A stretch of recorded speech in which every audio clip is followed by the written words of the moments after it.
Yeah, everybody, you know it's Wednesday. Wednesday brings John Rothmann in. Come on for John Rothmann. You sexy fool. You've been watching the Merrick Garland hearing all morning? Yeah, I had to interrupt it to listen to your program, of course. I know where my priorities are.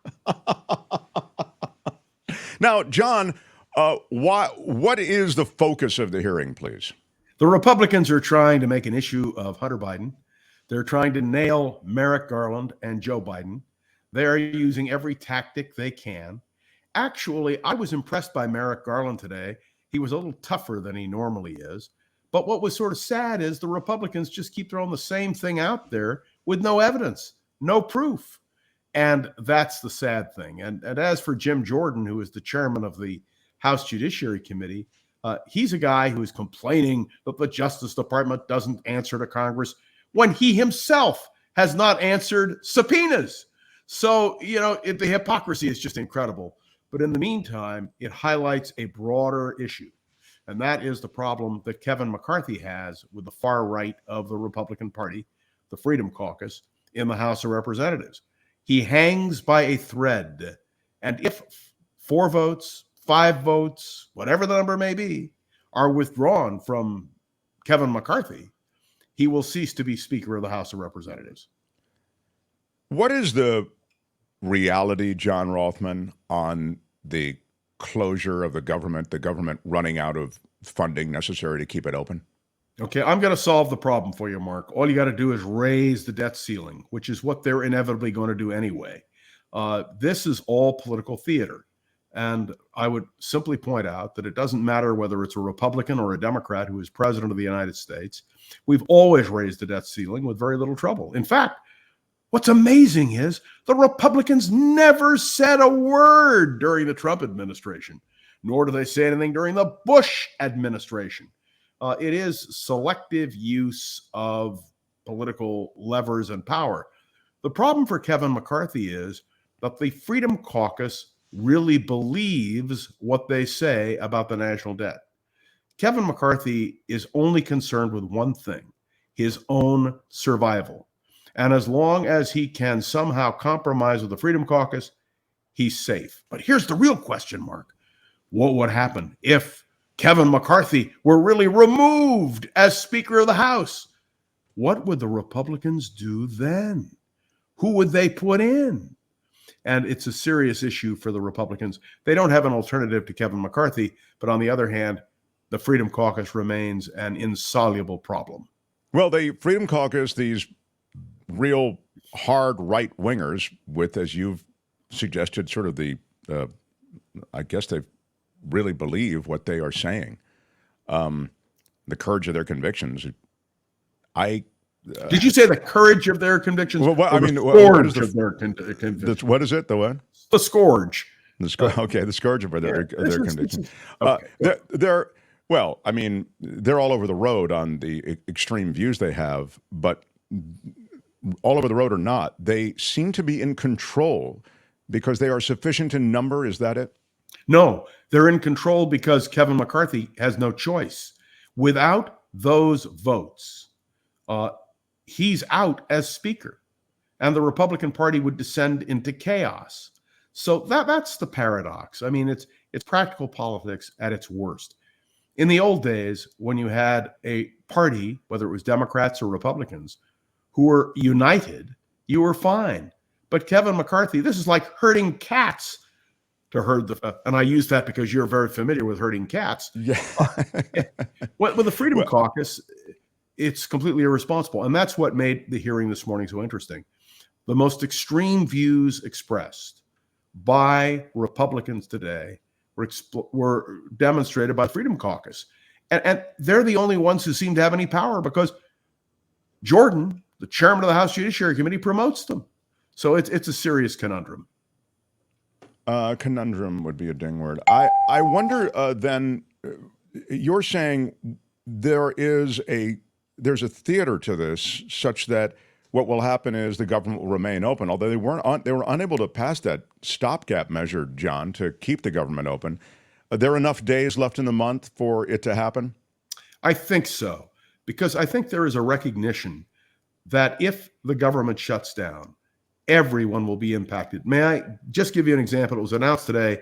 As you know, the 3 new chairs of various branches of government were not being confirmed because of Tommy Tuberville of Alabama holding up all these nominations. Well, it turns out this afternoon, we are told that Schumer, who is the majority leader in the Senate, is going to bring only those 3 nominations for the chief of staff position and the various services, and they will be voted on separately.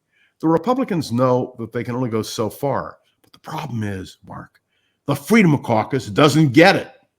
And I think that is a serious, serious issue. It goes along with the inquiry onto the impeachment of Joe Biden. As you know, there are no grounds that have been established. No one has been able to point a direct link between Joe Biden and Hunter Biden. Oh, there are a lot of suppositions, and you heard them this morning in the House Judiciary Committee. But the simple truth is, if you've got the facts, act. And they can't. Not only that, they have a problem. Their whistleblowers' credibility is being challenged. And so the Republicans are really in a pickle. All they can do is point to circumstantial evidence. And you and I have watched enough Perry Mason to know that circumstantial evidence is not worthy of real conviction. Supposition I'll ding. I was thinking about dinging Perry Mason because it's such a throwback old school reference, but there was the new Perry Mason, and they brought Perry Mason back, so I cannot ding it. I'm sorry. And it's okay. I'm just glad to say that series failed because no one but Raymond Burr will ever be an effective Perry Mason. Raymond Burr, terrific. Yeah, that's so true. And then he came back as Ironside, remember? Yeah. And then he did something else that nobody remembers. There was a 1-hour special on ABC in 1973 on Pope John the 23rd and the Jews. And it was Raymond Burr who played the role of John the 23rd. It's one of the most brilliant dramatic performances. You can Google it. It comes up for free on YouTube, and it is well worth watching. And while you're doing that, of course, don't forget to go to PayPal and pay for the Mark Thompson program because it's listener supported. John seamlessly works in the references to our show, and I love that. By the way, as long as you have worked in the reference to our show, I will return the favor to indicate, as we have through this entire conversation, that you have your podcast, which is doing insanely well. I almost resent how well it's doing. I hate it when others come into this podcast world and they just take off like a rocket ship. It's called... Let me point out, before you plug it, one of the reasons this is a success is because you have plugged it on your program. And when you plug it, our numbers go up. And for that, I'm very grateful. The difference is, of course, I'm free. You're very expensive. I just want to point that out. It's called Around the Political World with John Rothmann. Around the Political World with John Rothmann. So, again, John, just to review, you believe that the government will remain open.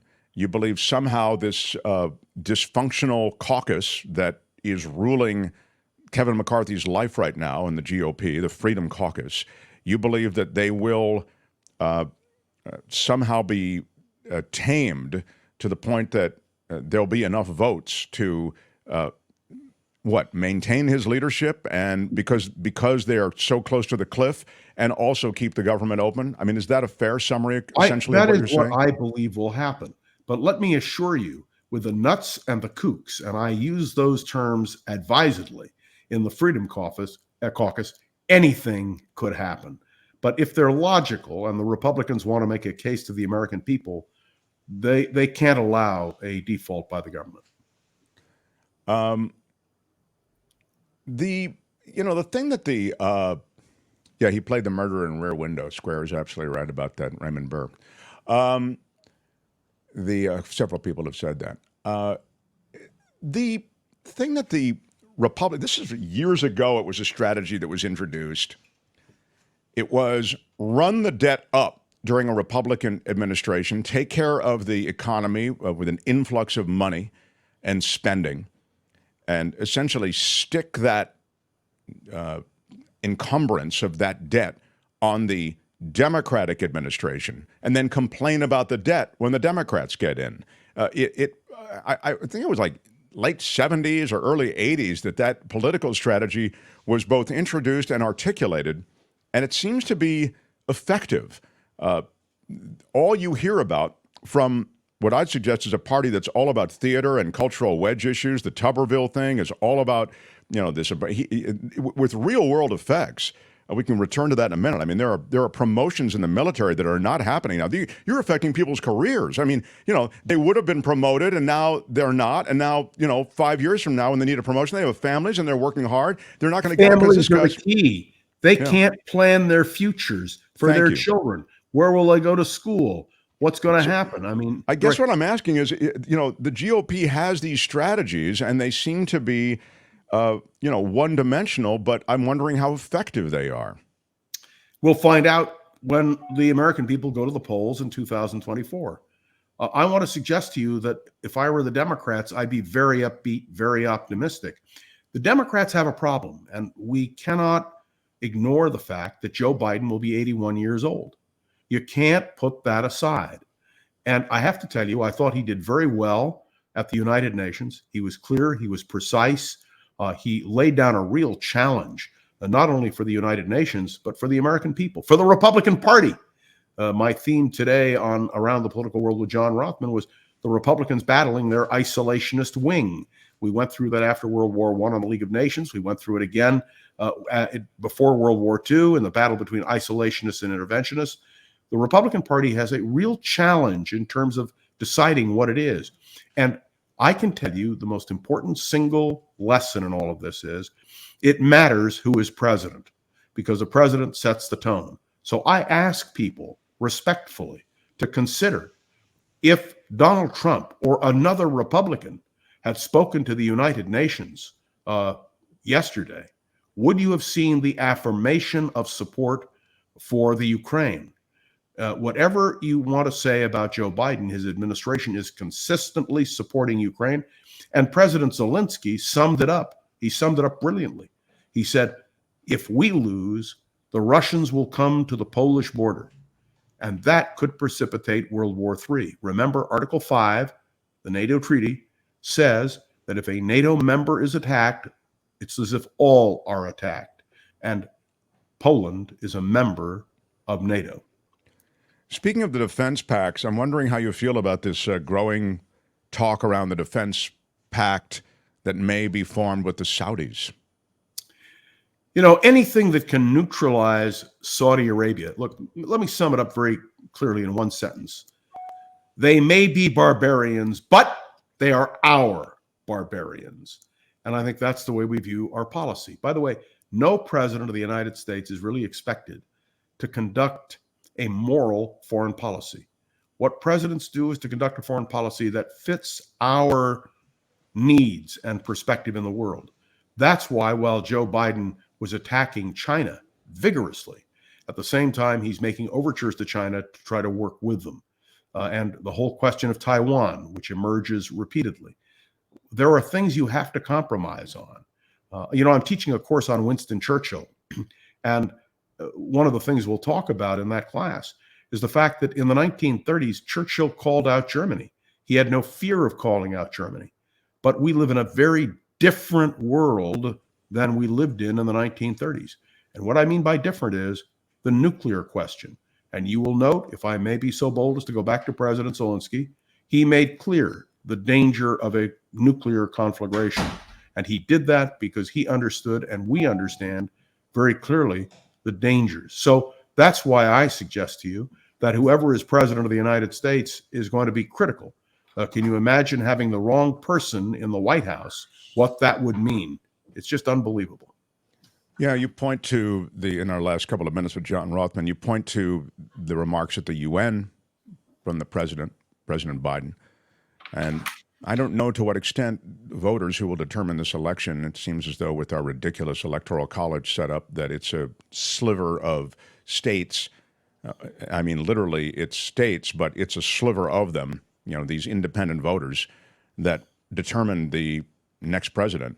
I don't know It's what how you call swing states. It's what you call swing states. Sure. Okay. I don't know how closely they follow this kind of thing. Certainly, you're right. I mean, you'd rather have someone who at least is in command of the material and cares, that rather have them than somebody who can't find Russia on a map of Russia.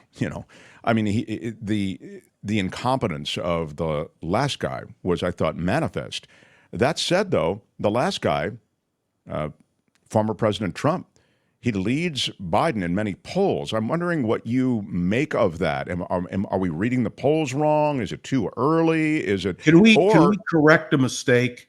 Can we correct a mistake that had been made in the last several elections? What matters is not the national vote. What matters is the state-by-state vote. And I'm going to tell you, and I'm willing to stick my neck out to say it, that if the election were held today, Donald Trump would lose. Why? Because swing states like Michigan and Wisconsin and Ohio, and I believe maybe even Texas and Florida, will hang in the balance. And as a result, I am very confident of a Democratic victory. We did not talk about, but we should mention, Gavin Newsom's interview on CNN, which went over 2 days. And is Gavin Newsom going to run for president? It's a real question. What happens if, for some reason, Joe Biden withdraws? And let me point out, if I may, very quickly, I know we're running out of time. Let's assume Joe Biden runs in the primaries and he wins convention delegates, and something happens to him between the convention and those selections. Do you remember when Robert Kennedy was assassinated in 1968, he had accumulated convention delegates, and those delegates went to George McGovern because they met and offered a consensus. So this is a scenario which may be completely unlikely, but which would be fascinating. If, for some reason, Joe Biden wins all these primaries and caucuses and then is not a candidate, his delegates are uninstructed for a Democratic National Convention, which would mean, and it's purely hypothetical, that you could see for the first time in years an open convention. Unless, of course, Joe Biden endorses Kamala Harris and everybody says, okay, we'll vote for Kamala. But I'm just throwing out the scenario. Well, those are several different scenarios. You saw that Eric Clapton is doing some campaigning for RFK Jr.? I did. There is yeah. You and I have interviewed Bobby Kennedy Jr., and I can only tell you the thought that he could be or would be a viable candidate for the presidency of the United States is as scary as can be.